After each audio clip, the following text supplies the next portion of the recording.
Presse Afrique TV HD, mesdames et messieurs, bonjour. Bonjour et bienvenue dans ce journal de JT. Mais d'abord, fin des travaux de concertation dans le secteur de l'eau et de l'assainissement. Dr Cheikh Tidiane Dièye salue les efforts, mais également la présence des experts qui se sont réunis pendant 3 jours à Kaolack pour se pencher sur la question de l'eau et de l'assainissement. Justement, après ces concertations, des conclusions ont été tirées. Nous suivons Dr Cheikh Tidiane Dièye qui revient sur ces conclusions. Faire un diagnostic dans le fond, sans complaisance et sans parti pris.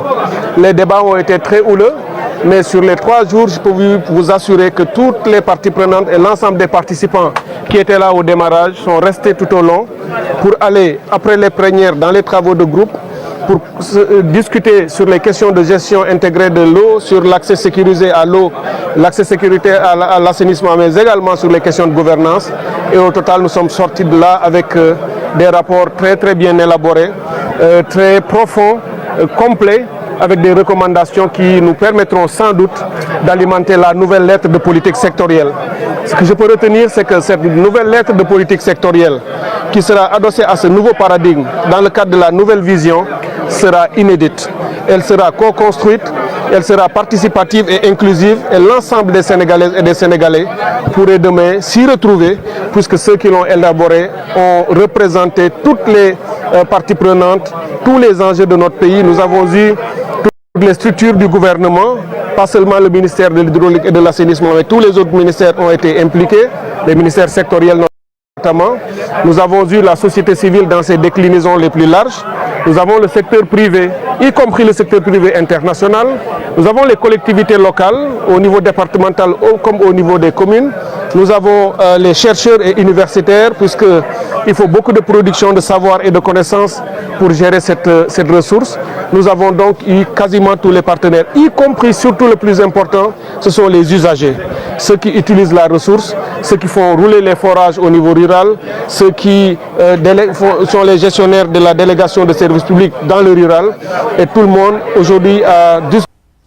À présent, parlons de tout à fait autre chose avec la RTS. Le Sénégal s'inspire de l'expertise allemande pour mieux accompagner les petites et moyennes entreprises, les PME. Nos deux pays ont conclu une nouvelle collaboration dans les secteurs comme l'industrie, le textile, mais également l'automobile. Cette coopération vise justement à stimuler les investissements allemands, mais également à ouvrir de nouvelles opportunités sur le marché. Les détails, c'est avec Victorine Tchomban. D'une mission que le ministre de l'Industrie a effectuée en Allemagne au mois d'octobre dernier, des bases solides de partenariat ont été jetées. Serigne Gueye salue la force du tissu économique allemand, symbolisée par une association regroupant près de 900 000 PME.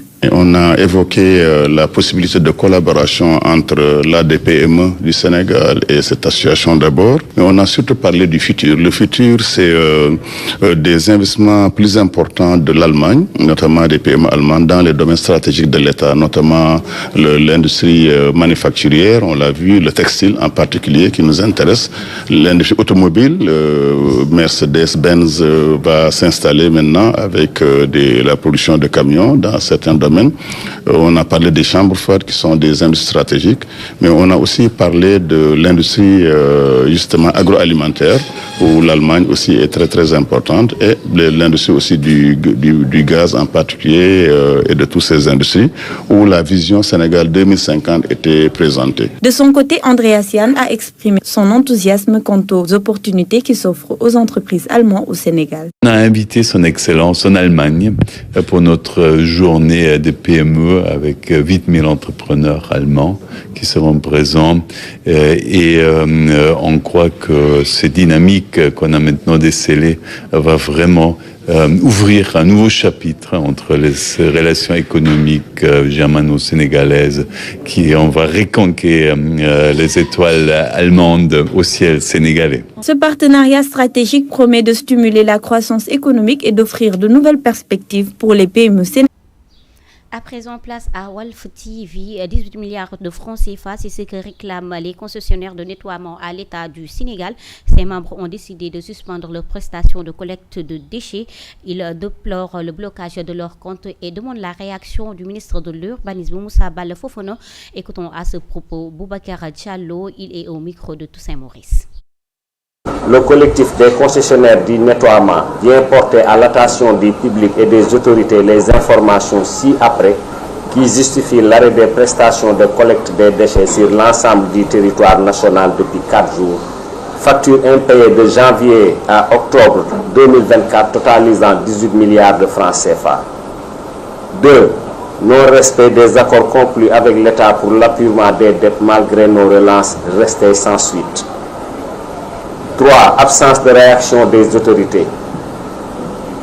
4. Manque de considération des autorités envers les professionnels du secteur. À ce jour, nous sommes collectivement dans une situation dramatique qui a les conséquences suivantes sur notre activité. Blocage de nos comptes auprès des fournisseurs de carburant. La pression de nos salariés à raison des arriérés de salaire. Le blocage de nos lignes de financement bancaire. Par conséquent, à défaut d'une solution immédiate à l'ensemble des points énumérés ci-dessus, nous serons dans l'impossibilité de reprendre le service de collecte des déchets sur l'ensemble du territoire national. Et rappelons à nouveau les autorités notre ouverture à la négociation en vue d'une solution qui permettra d'assurer la survie des entreprises sénégalaises, toutes menacées de faillite en raison de ce cumul d'arriérés qui gangrène le secteur d'année en année depuis des décennies.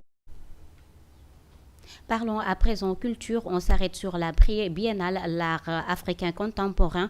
L'école supérieure de l'architecture, de l'urbanisme, mais également des beaux-arts a présenté une exposition appelée Dekou Fanal avec de belles créations originales qui allient art et urbanisme, art et architecture plutôt, la RTS.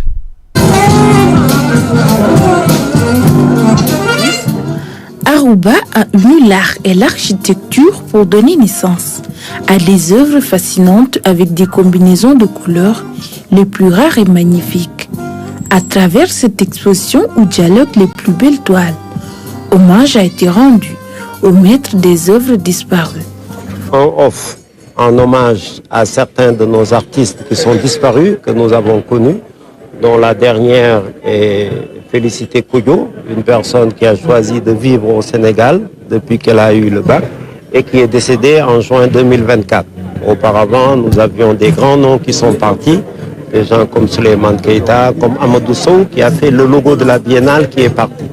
Tous ces gens ont contribué de manière très forte à l'émergence de l'art et nous, en ce qui nous concerne, à l'émergence de l'art appliqué.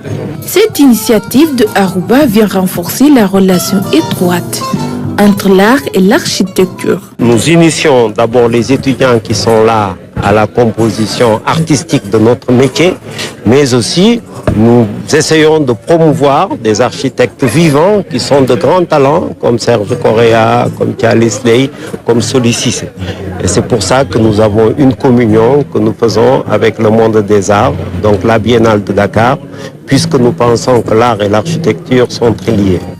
Au-delà de rendre hommage à ces artistes disparus, l'école a voulu mettre l'accent sur la créativité, l'innovation et le façonnage des matériaux. Il s'agit de permettre aux étudiants de développer des compétences artistiques, techniques et pratiques appliquées à la conception architecturale et urbaine.